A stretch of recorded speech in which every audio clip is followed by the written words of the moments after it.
गोष्टीकडे फोकस करायला पाहिजे ते पहिले सांगतो. लक्षात घ्या, इलेक्ट्रोस्टॅटिकमध्ये गॉज थिअरम आहे. काय तुम्हाला दोनच गोष्टी प्रत्येक ॲप्लिकेशनमध्ये दोनच गोष्टींमध्ये फोकस करायचं आहे.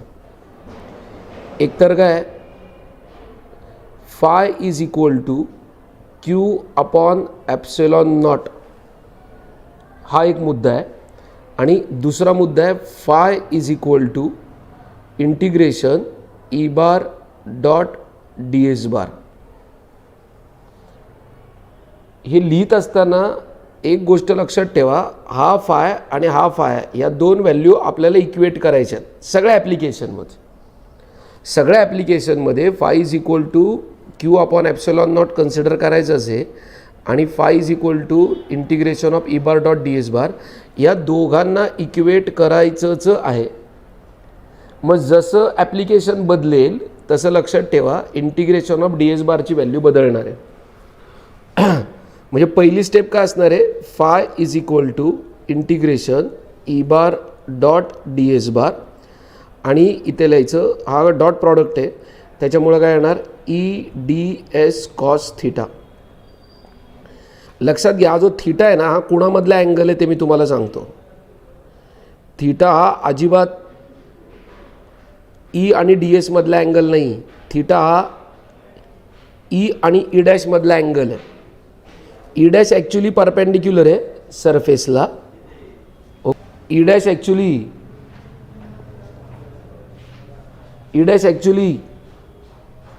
परपेंडिक्युलर आहे सरफेसला आणि ई डॅश परपेंडिक्युलर आहे सरफेसला. त्या परपेंडिक्युलर कंपोनंट आणि ई मधला अँगल थिटा आहे. आणि लक्षात ठेवा, प्रत्येक स्टेजमध्ये आपण काय सांगतो, इंटेन्सिटी इज परपेंडिक्युलर. म्हणजे जर का ही इंटेन्सिटी परपेंडिक्युलर झाली बाळांनो, याचा अर्थ ई आणि ई डॅश दोघं सेम झाले म्हणजे थिटाची व्हॅल्यू 0 झाली आणि कॉस 0 झाला. इंटेन्सिटी परपेंडिक्युलर झाल्यावर थिटा 90 नाही घ्यायचा आहे, लक्षात ठेवा, थिटा 0 घ्यायचा आहे. हे पहिला आणि महत्त्वाचा मुद्दा आहे. थिटाची व्हॅल्यू 0 घ्यायची आणि कॉस 0 येईल म्हणजे काय. नाहीतर तुम्ही थिटाची व्हॅल्यू जर का बघा, हे एकच लॉजिक आहे, याच लॉजिकवरती मी 3 ॲप्लिकेशन लिहिणार आहे, पुस्तकात दाखवणार आहे. त्यामुळे पहिलंच लॉजिक नीट लक्षात घ्या. म्हणजे पहिलं तर हे 2 फॉर्म्युले पाठ करा. फाय म्हणजे इलेक्ट्रिक फ्लक्स आहे. इलेक्ट्रिक फ्लक्स म्हणजे काय, किती लाईन ऑफ फोर्स बाहेर आल्या एखाद्या पर्टिक्युलर एरियामधून, त्याची व्हॅल्यू म्हणजे इलेक्ट्रिक फ्लक्स, ज्याला फायने दाखवतो. आता इथपर्यंत सगळे आलेत की इंटेन्सिटी परपेंडिक्युलर असेल तर थिटाची व्हॅल्यू 90 नाही घ्यायची, 0 घ्यायची, कारण तो ई आणि ई डॅश मधला अँगल आहे, तो ई आणि डी एस मधला नाही आहे. जर का तुम्ही 90 लिहिलं तर कॉस 90 0 होईल आणि मग ते सगळंच कट होईल तो पत्ता. मग पुढच्या स्टेपला काय येईल, phi is equal to integration E D S. Intensity ही कॉन्स्टंट आहे म्हणून तिला बाहेर काढायचं आणि इंटिग्रेशन ऑफ डी एस लिहायचं. बस एवढ्या लॉजिकवरती आता मी 3 ॲप्लिकेशन लिहून दाखवतो आहे. बघा, पहिलं ॲप्लिकेशन समोर दिसते, electric field intensity due to uniformly charge spherical shell or hollow sphere.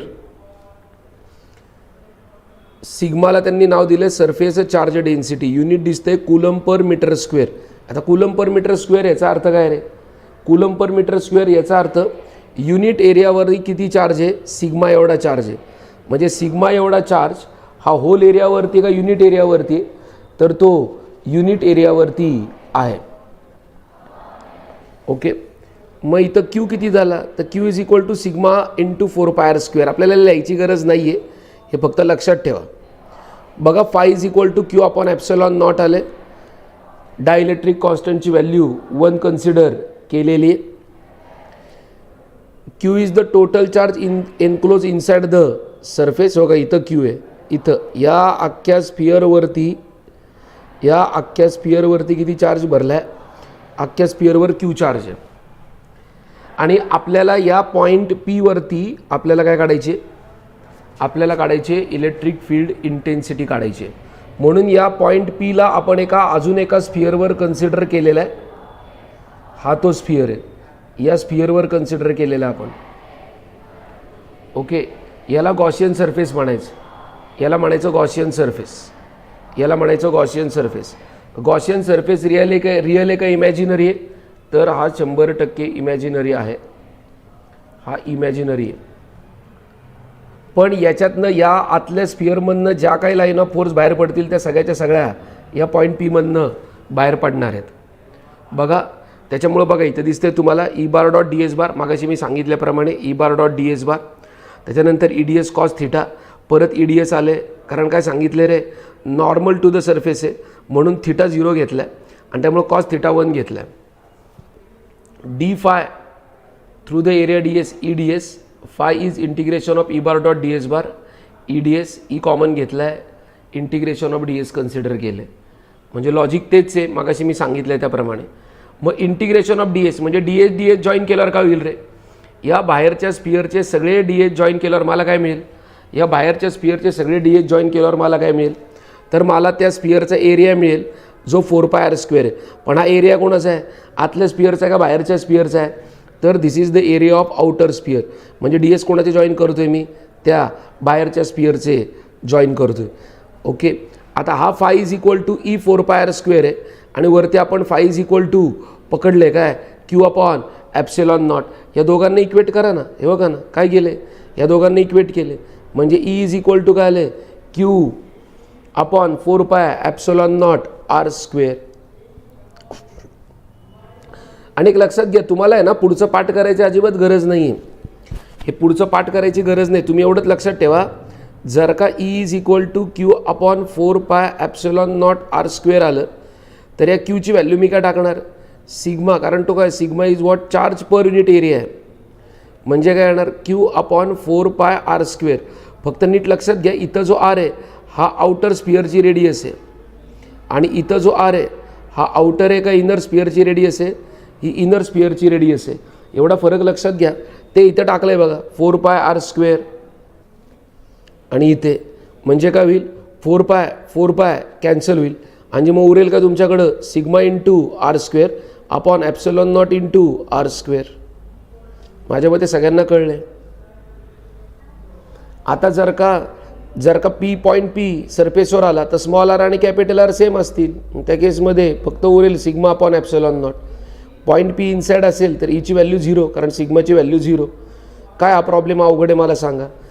Formula पाठ केला. काय formula? E is equal to Q upon 4π∙ r². आपण याची व्हॅल्यू काय टाकू शकतो? Sigma 4πr².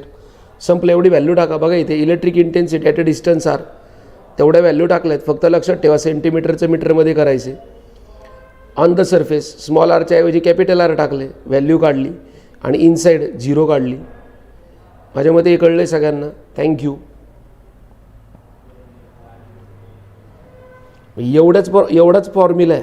फक्त ऑन द स्पिअरसाठी काय घ्यायचं? Small R is equal to capital R घ्यायचं आणि इनसाईड तर आरच 0 घेऊन टाकायचं. म्हणजे संपलं. इंटेन्सिटी इनसाईड 0 आहे. प्लीज हा प्रॉब्लेम करा. दुसरा आहे सिलेंडर. सिलेंडरला जरा एक कन्फ्युजन आहे, तेवढं मी तुमच्या डोक्यातनं काढतो. सिलेंडरला आत्ता स्पिअरला आपण सरफेस चार्ज डेन्सिटी घेतली होती. सिलेंडरला आपण लॅम्बडा घेतो. Lambda is linear charge density.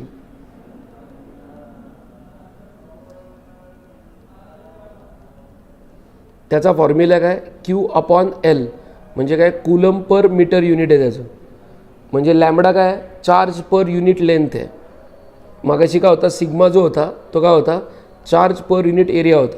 Lambda काय? चार्ज पर युनिट लेंथ आहे, कूलम पर मीटर आहे. आता लक्षात घ्या, मागाशी अख्ख्या स्पिअरभोवती अख्खा स्पिअर कन्सिडर केला होता. इथं तसं करायचं नाही.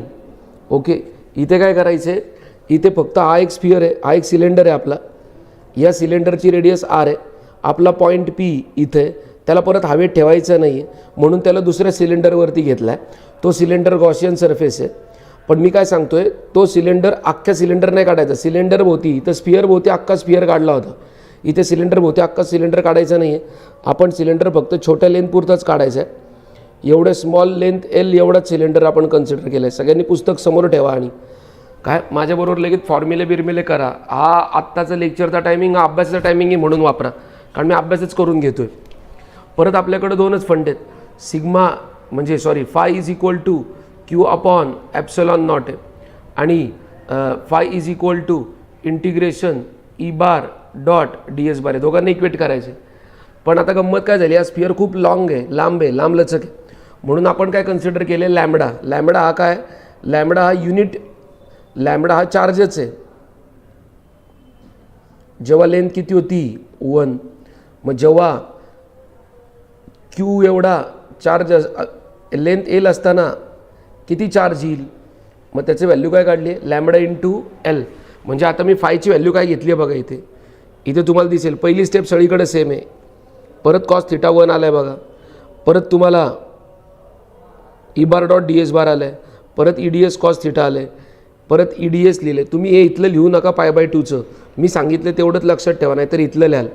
अजिबात तुम्ही एवढंच लक्षात ठेवायचं आहे की तो दोघांमधला जो इंटेन्सिटी ती परपेंडिक्युलर आहे, थिटाची व्हॅल्यू 0 घ्यायची, कॉस 0 1 करायचं, हे लक्षात ठेवायचं आहे. त्याच्यानंतर D five through area D S, हा ई डी एस आला, परत हा E bar dot D S, E D S. पण आता डी एस जॉईन कोणाचे करायचे, परत मी कोणाचे जॉईन करतो रे, इनरचे का आउटरचे, तर ऑब्वियसली मी आउटरचे करतो. म्हणजे आउटर सिलेंडर झाला, आउटर सिलेंडर लाईन इंटिग्रेशन, त्याचं इंटिग्रेशन केलं, त्याचं उत्तर आले 2πRL, त्याचं उत्तर आले 2πRL, त्याचं उत्तर आले 2πRL काय. आणि मग इथे टाका नाही 2πRLची बघा नाही, तर काय phi is equal to E 2πRL, Q upon epsilon naught is equal to 2πRL. पण मी मागाशीच सांगितलं तर क्यूची व्हॅल्यू काय काढली आहे, मी क्यूची व्हॅल्यू काय काढली, पुस्तक समोर ठेवा, मी इथं क्यूची व्हॅल्यू काय काढली किंवा क्वेश्चन मार्कची व्हॅल्यू काय काढली, लॅम्बडा इंटू एल काढली. बघा इथे लॅम्बडा इंटू एल टाकले. मगाशी आपण डायरेक्ट क्यू घेतला होता, आता काय घेतला आहे लॅम्बडा इंटू एल.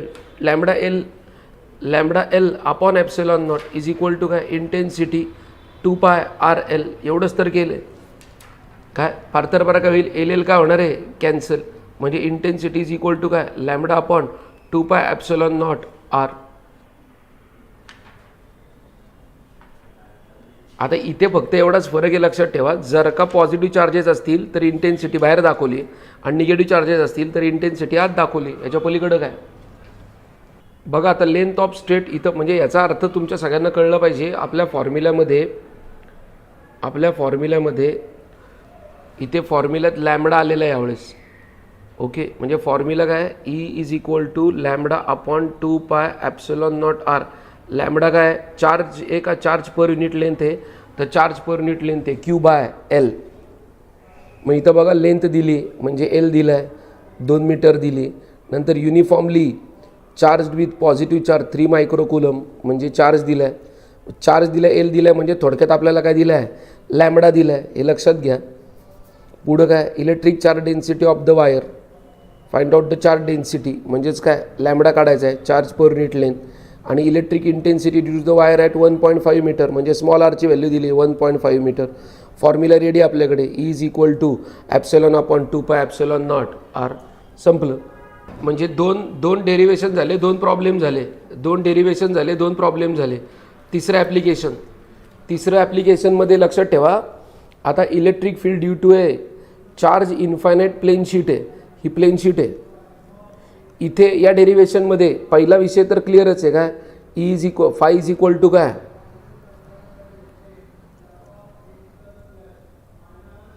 हे कन्फर्म आहे, phi is equal to Q upon epsilon naught काय. पण आता लक्षात ठेवा, जेव्हा मी प्लेन शीट घेतोय त्यावेळेस आता मात्र इंटिग्रेशनच्या नादी लागायचं नाही डेरिवेशनमध्ये. म्हणजे ही स्टेप आपल्याला करायची नाही, phi is equal to E bar dot D S bar. Okay, म्हणजे काय येईल, electric field due to charge infinite plane sheet, ही प्लेन शीट आहे आणि या प्लेन शीटमध्ये इकडे एक पॉईंट पी घेतला आहे आणि इकडे एक घेतला आहे आणि हा एक गॉसियन सरफेस कन्सिडर केला आहे, तो सिलेंडर आहे. आत्ता काय झालं माहिती आहे का, आत्तापर्यंत स्पिअर भोवती स्पिअर होतं. ओके, स्पिअर भोवती स्पिअर होतं, सिलेंडर भोवती सिलेंडर होता. आता प्लेन शीट भोवती प्लेन शीट नाही, हे लक्षात घ्या. प्लेन शीट भोवती प्लेन शीट नाही. आता काय केले, गॉसियन सरफेस म्हणून सिलेंडर वापरला आहे. त्या सिलेंडरचा एरिया ऑफ क्रॉस सेक्शन किती आहे, DS. आणि मागाशी काय होत होतं, या सिलेंडरच्या कर्ड सरफेसमधनं इंटेन्सिटी बाहेर जात होती. आता कर्ड सरफेसमधनं इंटेन्सिटी नाही बाहेर चालली, क्रॉस सेक्शनमधनं इंटेन्सिटी बाहेर चालली, कर्ड सरफेसमधनं नाही चालली, क्रॉस सेक्शनमधनं चाललेली. त्याच्यामुळं चेक करा इथे काय दिले आणि दोन्ही बाजूनी इथे या बाजूनी पण गेलेली, म्हणजे या इथल्या जो कोण सो कॉल्ड प्लेन शीटचा सरफेस आहे तो दोन्ही बाजूला इंटेन्सिटी टाकणार आहे, राईटला पण टाकणार आहे आणि लेफ्टला पण टाकणार आहे. म्हणजे आता इथे एवढं दिलं आहे त्यांनी की total flux through close Gaussian surface is given by, एवढं काय लिहायची गरज नाही, तुम्ही डायरेक्ट एवढंच लिहा काय, या सरफेसमधनं EA आणि या सरफेसमधनं EA म्हणजे 2EA लिहा, कारण कर्ड सरफेसमधनं 0 आहे, कर्ड सरफेसमधनं 0 आहे, त्याच्यामुळे तेवढं फक्त मेन्शन करा कर्ड सरफेसमधनं 0 आहे म्हणून. आणि लिहिताना डायरेक्ट लिहून टाका काय की फायची व्हॅल्यू काय. लक्षात घ्या आत्तापर्यंत मी या स्टेपला काय करायचो, फाय EDS पकडायचो, ते पकडायचं नाही मी सांगितलं, direct phi is equal to का लिहून टाकायचं 2EA लिहून टाकायचं. दुसरी स्टेप अरे कळलं का सगळ्यांना. आणि दुसरी स्टेप आपल्याकडे आहेच आहे ना, फाय इज इक्वल टू काय Q अपॉन ॲप्सिलॉन नॉट, तिथं स्टेप आहेच आहे. परत त्या दोघांना इक्वेट करा, five is equal to 2EA आणि phi is equal to Q upon epsilon naught, म्हणजे 2EA इज इक्वल टू काय Q अपॉन ॲप्सिलॉन नॉट, म्हणजे EA इज इक्वल टू काय Q upon 2A epsilon naught. पण Q upon A काय असतो, charge per unit area, काय असतो surface charge density असते, म्हणून ईचा फॉर्म्युला काय झाला सिग्मा अपॉन 2 ॲप्सिलॉन नॉट.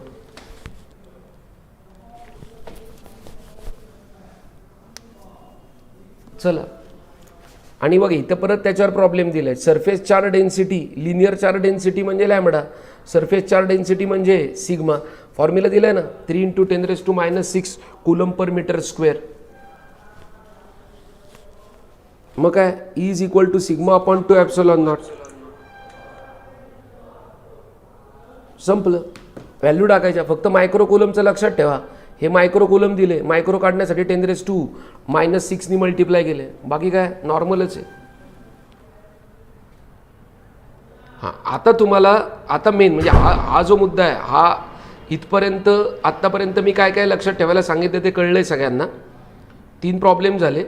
आता इथनं पुढं लक्षात ठेवा काय करायचं ते, एक्सप्रेशन फॉर पोटेन्शियल एनर्जी हा फॉर्म्युला लक्षात ठेवायचा फक्त 1/4πε0 Q1 Q2 अपॉन R. पहिला फॉर्म्युला लिहून टाका चला पटकन वहीवर, तुम्ही समोर लिहित राहा.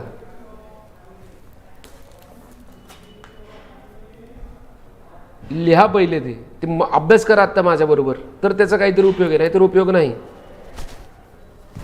U is equal to 1/4πε0 Q1 Q2 upon R.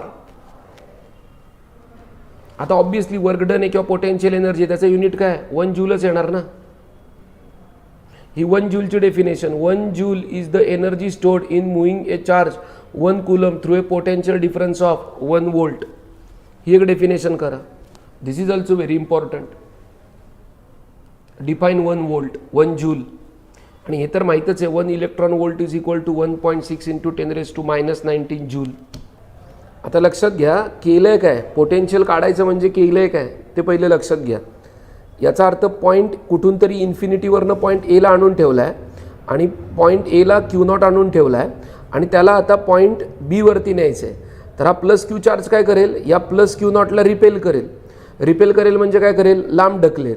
म्हणून फोर्स राईट हँड साईडला दाखवला आहे, पण आपला Q0 मात्र कुठं चालला आहे, लेफ्ट हँड साईडला चालला आहे. लक्षात ठेवा Q0 लेफ्ट हँड साईडला चालला आहे, म्हणजे आपण जे कार्य करत आहोत ते अगेन्स्ट फोर्स करत आहोत, अपोजिंग फोर्स करत आहोत.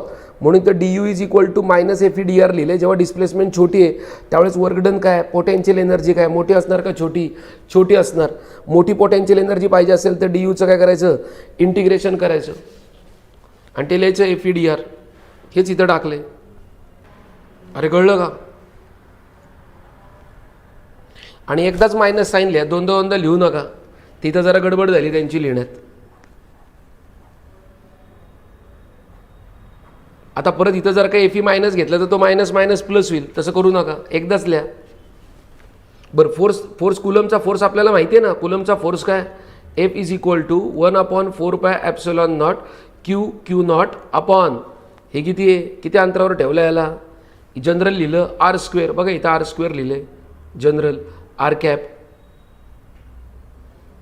बरं मग तुम्ही काय केलं, इथे इथे तुमच्याकडं ऑलरेडी डी आर आहेच आहे ना, मग तोच इथं लिहिला आहे हा D R bar. Minus sign एकदाच ठेवा, नाहीतर हा मायनस आणि हा मायनस प्लस होऊन जाईल, तसं करू नका. मग याच्यातनं कोण बाहेर येईल, इंटिग्रेशन म्हटल्यानंतर याच्यातनं कोण कोण बाहेर येणार, 1/4πε0 क्यू नॉट हे इंटिग्रेशनच्या बाहेर आले. आणि इंटिग्रेशन ऑफ आर स्क्वेअर म्हणजे काय, r⁻², त्याचं उत्तर काय येईल, r⁻⁻1/-1. म्हणजे थोडक्यात काय आलं, -1/r. आणि मग कुठून कुठं बदलणार आहे, r1 पासून r2 पर्यंत, upper limit minus lower limit. आता तुम्ही मायनस मायनस प्लस केलं तरी काय हरकत नाही. मग तुमचं डायरेक्ट उत्तर काय येईल, 1/r2 - 1/r1. अरे कळलंय का. मग तुमचा फॉर्म्युला काय झाला, delta U is equal to 1/4πε0 Q naught 1/r2 - 1/r1. तुमचा r1 मोठा आहे, लक्षात घ्या, इथे r1 मोठा आहे बघा. मग तुम्ही लांबून जवळ चालले, लांबून त्याच्या जवळ चालले, त्याच्यामुळे तुमचा r1 मोठा आहे. म्हणजे r1 इथं जेव्हा एलसीएमला येईल ना, त्याचं उत्तर पॉझिटिव्हच यायला पाहिजे. तो एलसीएमला इथं r1 इथं येईल बघा, मग r1 - r2 पॉझिटिव्हच येईल. जर का मी इन्फिनिटीवरनं चार्ज आणला तर r1 इज इक्वल टू काय येईल, इन्फिनिटी. r1 वरनं मी इन्फिनिटीवरनं आणला r या अंतरावरती, तर मग काय करेल मी, इथं काय टाकेल मला सांगा, r2 काय टाकणार, r टाकणार. आणि r1 1/∞ बरोबर काय 0 का, कारण 1/0 इन्फिनिटी असतं. म्हणजे माझा फॉर्म्युला काय झाला, 1/4πε0 Q/r. कधी, जेव्हा मी चार्ज इन्फिनिटीवरनं आणेल, म्हणजे चार्ज इन्फिनिटीवरनं r एवढ्या अंतरावरती आणला, तर हा फॉर्म्युला लक्षात ठेवायचा. Delta U is equal to 1/4πε0, sorry Q आहे तिथे, क्यू नॉट अपॉन आर. हा झाला पोटेन्शियल एनर्जीचा फॉर्म्युला. आणि हा फॉर्म्युला लक्षात ठेवा. डेरिव्हेशन काय मी सांगितलं, फोर्स इंटू डिस्प्लेसमेंटचा फॉर्म्युला वापरलाय राव, काय अवघड आहे. फोर्सची व्हॅल्यू सगळ्यांना माहिती आहे, 1/4πε0 क्यू नॉट अपॉन r². एवढंच आहे, फक्त कळलं पाहिजे r1 to r2 गेले म्हणून. चला नेक्स्ट. आणि मी काय सांगितलं, फॉर्म्युला लक्षात ठेवा, तेवढं केलं तरी लय झालं. हे दिलं, हे मिली इलेक्ट्रॉन वोल्ट आहे, हे किलो इलेक्ट्रॉन वोल्ट आहे, लक्षात ठेवा. 1 मिली इलेक्ट्रॉन वोल्ट आहे, 1 किलो इलेक्ट्रॉन वोल्ट आहे. म्हणजे माझ्यामध्ये तुम्ही पोटेन्शियल एनर्जीचा फॉर्म्युला लक्षात ठेवा, 1/4πε0 Q1 Q2 अपॉन r. आणि याच्यावरनंच पोटेन्शियलचा फॉर्म्युला सांगतो. पोटेन्शियल म्हणजे काय, Q1ची व्हॅल्यू Q घ्या आणि Q2ची व्हॅल्यू 1 कुलम घ्या, म्हणजे तुमचा फॉर्म्युला येईल 1/4πε0 Q/r. म्हणजे आत्ता तुम्ही काय केलं, Q1च्या फील्डमध्ये Q2ला घेऊन आले, त्याच्याऐवजी जर का तुम्ही Qच्या फील्डमध्ये 1 कुलमला घेऊन आले, तर समजायचं 1 कुलमला आणलं की समजायचं तुम्ही कोणाची गप्पा मारताय, पोटेन्शियलच्या गप्पा मारताय. That's it. ज्यांना डेरिव्हेशन नाही करायचं त्यांनी डेरिव्हेशन करू नका, फॉर्म्युला करा. आणि बघा इथं पोटेन्शियलचा फॉर्म्युला लिहिला आहे, म्हणजे मी पोटेन्शियल एनर्जीवरनंच पोटेन्शियलचा फॉर्म्युला लिहितो, हे मला सांगायचं आहे. पोटेन्शियल एनर्जीवरनंच पोटेन्शियलचा फॉर्म्युला लिहितो. आता माझ्या दृष्टीने ही एक डेफिनेशन महत्त्वाची आहे. E is equal to -dV/dx. Electric field at a point is the negative gradient of the potential at that point. याला एक मार्क करून ठेवा, याला एक मार्क करून ठेवा. E is equal to -dV/dx. म्हणजे इंटेन्सिटीचे दोन फॉर्म्युले आहेत, फोर्स अपॉन चार्ज हा काय झाला न्यूटन पर कुलम, आणि इंटेन्सिटी काय झाली -dV/dx. म्हणजे काय, वोल्ट पर मीटर. म्हणजे इंटेन्सिटीचे दोन युनिट आहेत, काय, वोल्ट पर मीटर आणि न्यूटन पर कुलम. इथं प्रॉब्लेम आहे बघा, काय formula, W is equal to V is equal to W upon Q naught. That's it. V is equal to W, हा एक फॉर्म्युला नोट डाऊन करून ठेवा. V is equal to W upon Q naught. V potential आहे, W work आहे किंवा potential energy आहे, आणि Q not हा फॉर्म्युला लक्षात ठेवा 2 मार्काला. बघा पोटेन्शियल दिले 4 × 10⁵. फाइंड द वर्क डन म्हणजे डब्ल्यू शोधायचा आहे. जेव्हा 3 मायक्रोकुलमला आणायचं आहे म्हणजे क्यू नॉट दिलं आहे, मग डब्ल्यू इज इक्वल टू काय, क्यू नॉट इंटू व्ही. पुढं काय दिले, does the answer depend on the path along which the charge is brought. No, the work done is independent of the path. एवढं लक्षात ठेवा. अरे कळलं का? आता इथं पण बघा सोपं आहे. 120 मायक्रो जूल एवढं वर्क लागलं carrying a charge 6 microcoulomb from a place where the potential is 10 volt to the another place where potential is V. Find the value of V म्हणजे काय, हा एक पॉईंट आहे, या पॉईंटला पोटेन्शियल 10 वोल्ट होतं. आता या पॉईंटला पोटेन्शियल किती आहे, 20 वोल्ट आहे. तर हे होत असताना कुणाला आणायचं आणि 6 मायक्रोकुलमच्या चार्जला आणायचे, तर किती वर्क डन करावं लागेल असा प्रश्न विचारला आहे. तर वर्क डनचा अजून एक फॉर्म्युला इथं दिसतोय, पोटेन्शियल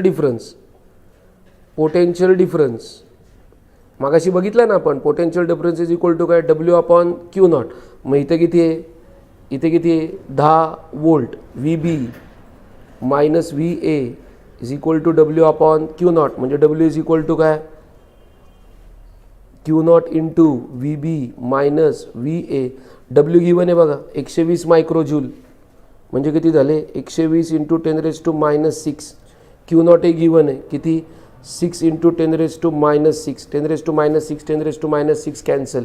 व्ही बी किती आहे, हा किती आहे, सबट्रॅक्शन करून ती व्ही -10 संपलं. अरे कळलं का?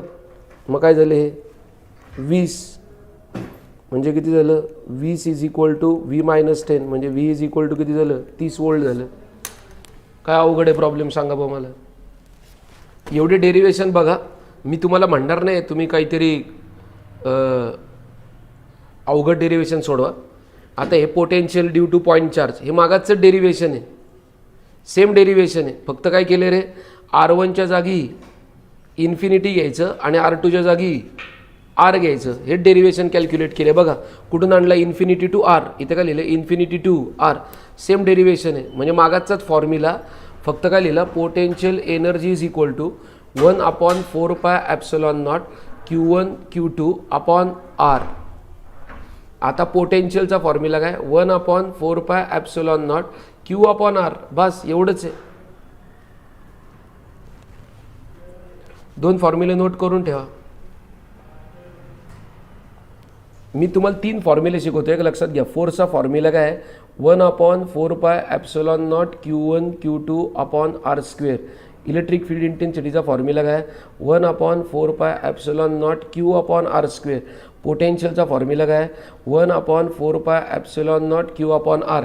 इकडून इकडे येताना एक चार्ज गायब करा, इकडून इकडे येताना एक आर गायब करा. इकडून इकडे येताना चार्ज गायब करा आणि इकडून इकडे येताना आर गायब करा. बस एवढंच करा. मग इथं तुम्हाला ग्राफ जर काय त्याने काय असे छोटे छोटे प्रश्न लई आहेत. जर काही तुम्हाला ग्राफ काढायला विचारला तर तुम्हाला कळलं पाहिजे, intensity is inversely proportional to R square आहे म्हटल्यावर बघा नाही ग्राफ आला. Potential is inversely proportional to R, हे बघा हा ग्राफ आला आहे. साधी गोष्ट आहे. आता इथं बघा काय दिले प्रॉब्लेममध्ये, व्ही 1/4πε0 क्यू आणि काय आर. काय वेगळं दिले, फक्त व्हॅल्यू पुट करायचे. तुम्हाला पोटेन्शियल काढायला सांगितले. What is the potential. पोटेन्शियलचा फॉर्म्युला तुम्हाला माहिती. आता मी म्हणणार नाही तुम्हाला डायपोलचं डेरिवेशन करा तुम्ही, पण डायपोलचा फॉर्म्युला तर कराल, तो करा ना. डायपोलचा फॉर्म्युला काय आला इथे, डायपोलमुळं पोटेन्शियलचा फॉर्म्युला काय आला आहे तो तर कराल. 1/4πε0 P cos θ upon R square. म्हणजे हा तर फॉर्म्युला कराल. Potential due to dipole. Dipole याचा अर्थ काय, तुम्ही आत्ता काय केलं, क्यू मध्ये 1 कुलमला घेऊन आले, त्याच्याऐवजी दोन चार्जेस घेतले प्लस क्यू आणि मायनस क्यू, त्याच्यामध्ये 1 कुलमला जर का घेऊन आले तर डायपोलमध्ये घेऊन आले, बस एवढाच अर्थ आहे त्याचा. म्हणजे प्लस क्यू आणि मायनस क्यूमध्ये जर का तुम्ही 1 कुलमला घेऊन आले तर संपलं विषय. एवढंच ते प्लस क्यू आणि मायनस क्यूमध्ये 1 कुलमला घेऊन येता तुम्ही. प्लस क्यू आणि मायनस क्यूमध्ये जर का तुम्ही 1 कुलमला घेऊन आले तर समजायचं डायपोल ते पोटेन्शियल काढलं. त्याचा फॉर्म्युला काय आहे, V is equal to 1/4πε0 P cos θ upon r². Okay, problem सोडून दाखवतो, प्रॉब्लेममधूनच समजून जाईल तुम्हाला. A short electric dipole as dipole moment. Dipole moment म्हणजे काय, डायपोल मोमेंट म्हणजे कुठलाही चार्ज त्या दोन चार्जपैकी एकाची मॅग्निट्यूड. कारण डायपोलमध्ये एवढा तर तुम्हाला अपेक्षित आहे येणं की दोन चार्ज प्लस क्यू आणि minus Q separated by a finite distance असतात, म्हणजे 2L. ओके, तर त्या दोन्ही चार्जची मॅग्निट्यूड सेम असते. म्हणजे इलेक्ट्रिक डायपोल मोमेंट बरोबर काय, कोणताही चार्ज आणि त्यांच्यातलं परपेंडिक्युलर डिस्टन्स चा गुणाकार घ्यायचा म्हणजे इलेक्ट्रिक डायपोल मोमेंट मिळेल. मग इथं तुम्हाला काय विचारले, determine the electric dipole moment due to a point at a point distance 0.3 from the centre of the dipole. Centre of the डायपोलपासून किती अंतरावरती, 0.3 एवढ्या अंतरावरती, मीटरवरती. मग तुम्हाला विचारले काय, फाइंड आउट करा इलेक्ट्रिक पोटेन्शियल कुठं, ॲक्झियल लाईनवर, ऑन द इक्वेटोरियल लाईनवर आणि 60 डिग्री डायपोल ॲक्सिस बरोबर जो आहे ते. आता इकडं लक्ष द्या, त्यांनी डायरेक्ट मला पी दिलं आहे 1 × 10⁻². म्हणजे त्यांनी आत्ता मला फॉर्म्युला इलेक्ट्रिक डायपोल मोमेंटच दिली. म्हणजे मला आत्ता काय करायचं नाही, मला कुठेही त्याचं कन्व्हर्जन म्हणजे Q × 2L हा पीचा फॉर्म्युला वापरायचाच नाही. त्यांनी डायरेक्ट गिवन दिले मला. थिटा कोणामधला अँगल आहे, थिटा समजा डायपोल आहे प्लस क्यू आणि काय मायनस क्यू, आणि हे समजा हे या अंतरावरती येतो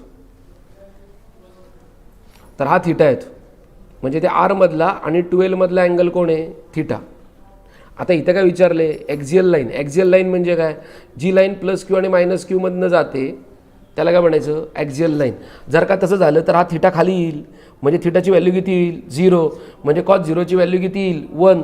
म्हणून फॉर्म्युला काय लिहिला बघा, 1/4πε0 P अपॉन r². हा थिटा 0 येईल ना बाळांनो, हा थिटा 0 येईल. म्हणजे थिटा 0 झाला, कॉस 0 1 झाला. आता इक्वेटोरला काय होईल, इक्वेटोरियलला मग काय होईल, हा असा जाईल ना, म्हणजे काय होईल 90 होईल. हा आता 2L मधला आणि R मधला अँगल. मग थिटा जर का 90 झाला तर कॉस 90 0 होईल. कॉस 90 0 झाल्यावर माझं पोटेन्शियल 0 येणार ना, कारण फॉर्म्युलातच कॉस थिटा आहे.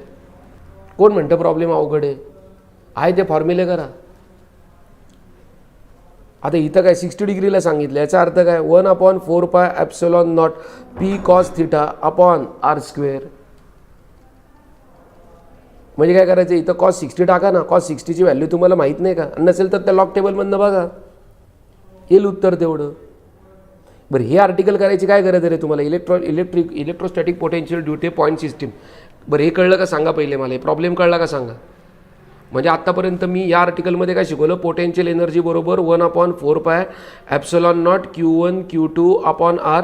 पोटेन्शियल बरोबर 1/4πε0 Q अपॉन R. आणि आता मी तुम्हाला पोटेन्शियल ड्यू टू डायपोल शिकवलं 1/4πε0 P cos θ अपॉन r². संपलं.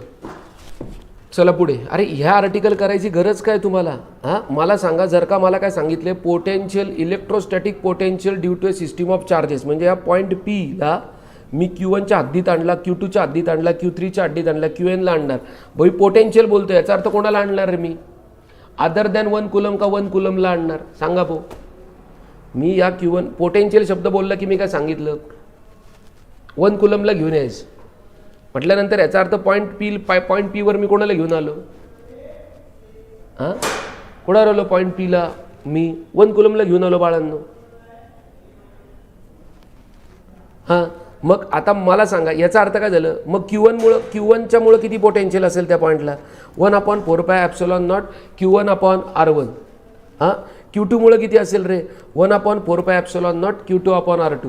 Q3 मुळे किती असेल, 1/4πε0 Q3 अपॉन R3. Vn मुळे किती असेल रे, 1/4πε0 Qn अपॉन Rn. मग सगळ्या सिस्टीमसाठी काय करणार, सगळ्यांची काय करणार मी ॲडिशन, आणि 1/4πε0 सगळ्यांमधनं काय येईल कॉमन. मग तेवढंच उरलं आतमध्ये Q1 अपॉन R1. संपला article.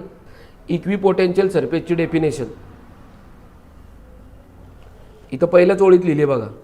An equipotential surface is that surface at every point of which electric potential is same. बस एवढीच.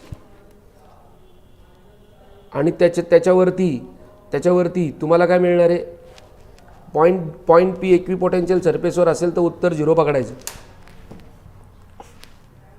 म्हणजे पोटेन्शियल डिफरन्सच येणार नाही, तो 0 येणार. एवढं केलं तरी बस. आता प्रॉब्लेम बघा. A small particle is carrying अ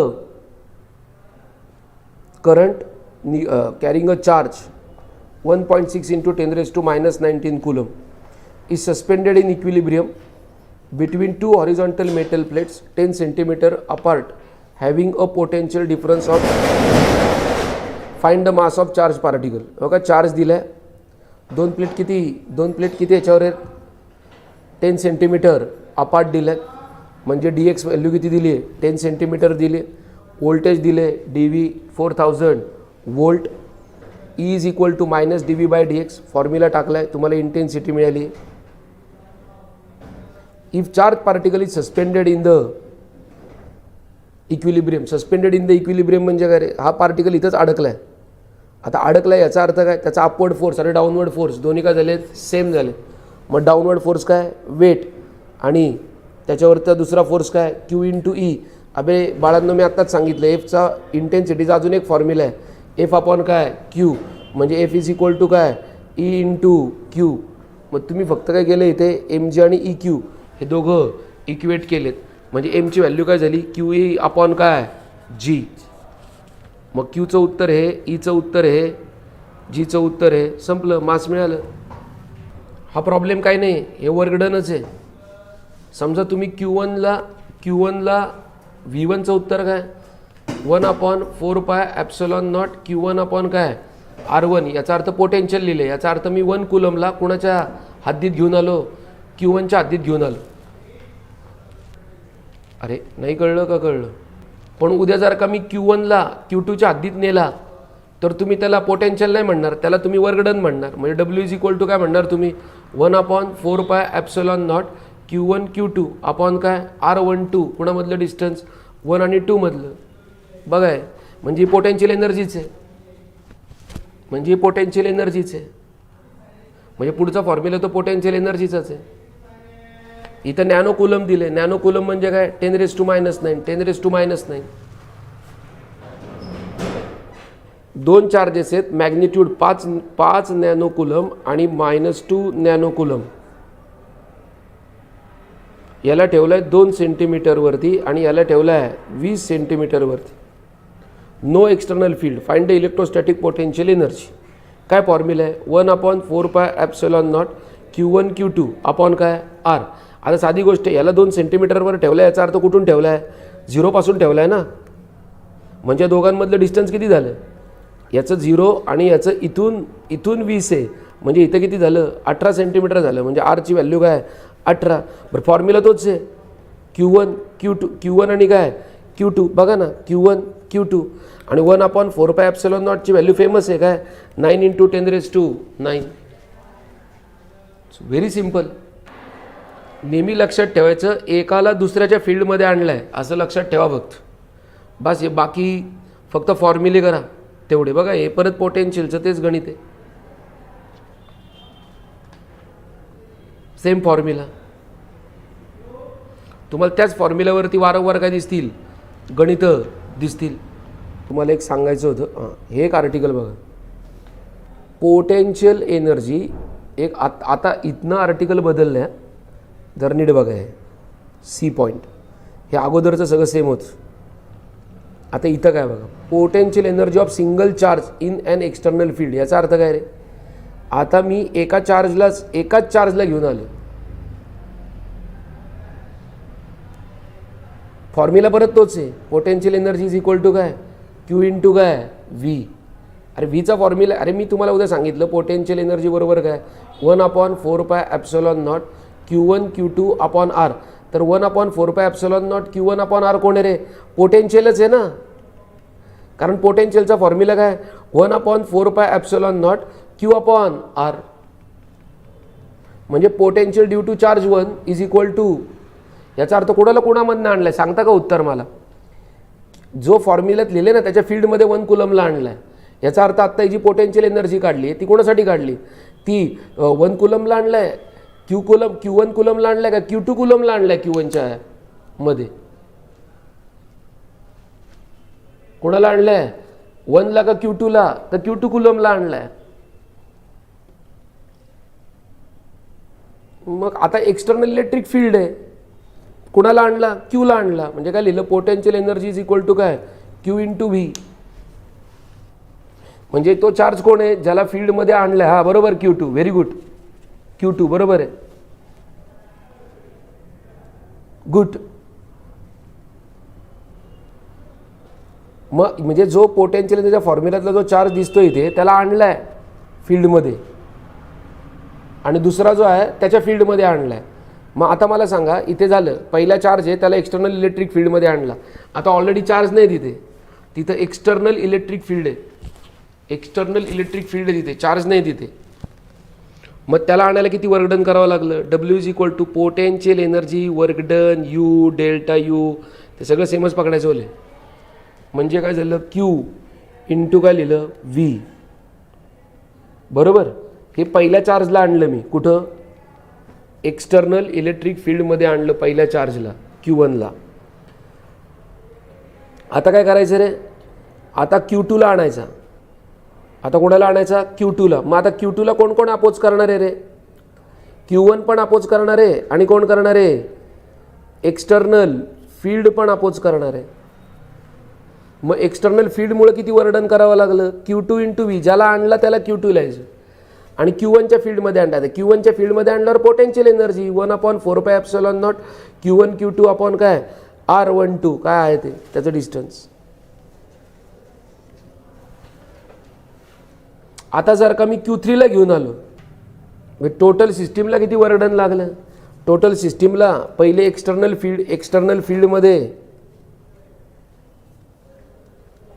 फील्डमध्ये Q1ला आणला, ते लिहिलं Q1 V. नंतर Q2 V, Q2ला आणला, आणि ते असं. अरे नाही कळलं का? कळलं?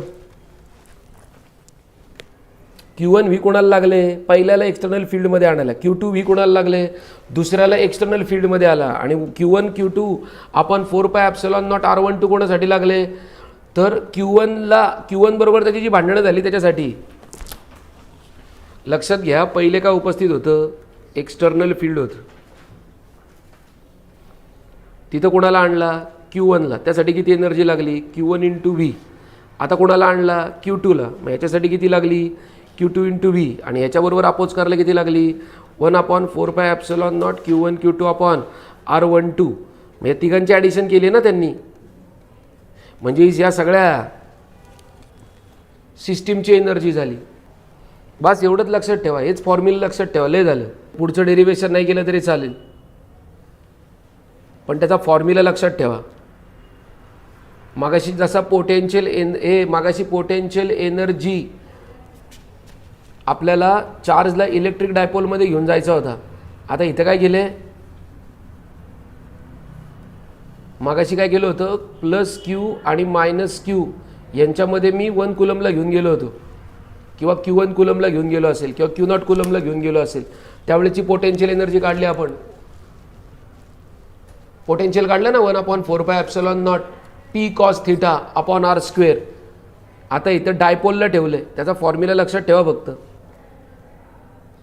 PE 1 - cos θ. आणि त्याचा प्रॉब्लेम करा. त्याचा प्रॉब्लेम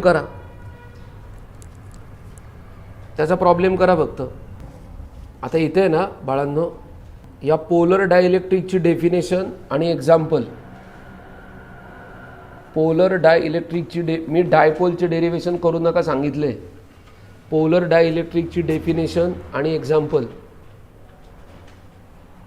आणि कुठली ती तुम्ही जी म्हणता ती नका ठेवू. ते सेंटर ऑफ ग्रॅव्हिटी जर का कंबाईन झाले, सेपरेट झाले, तर त्याला पोलर म्हणायचं. आणि जर का सेंटर ऑफ ग्रॅव्हिटी किंवा सेंटर ऑफ मास जर का ओव्हरलॅप झाले, तर त्याला नॉन पोलर म्हणायचं. त्यामुळे पोलर डायइलेक्ट्रिकची डेफिनेशन करा, त्याचे एक्झाम्पल करा. नॉन पोलरची पण डेफिनेशन, एक्झाम्पल. आणि एकच वाक्य लक्षात ठेवा. पोलरमध्ये टाका नाही तर नॉन पोलरला टाका, दोन प्लेटच्या मध्ये नाही तर नॉन पोलरला टाका. तो आतमध्ये गेल्यानंतर पोलरच होणार आहे, एवढंच वाक्य लक्षात ठेवायचं.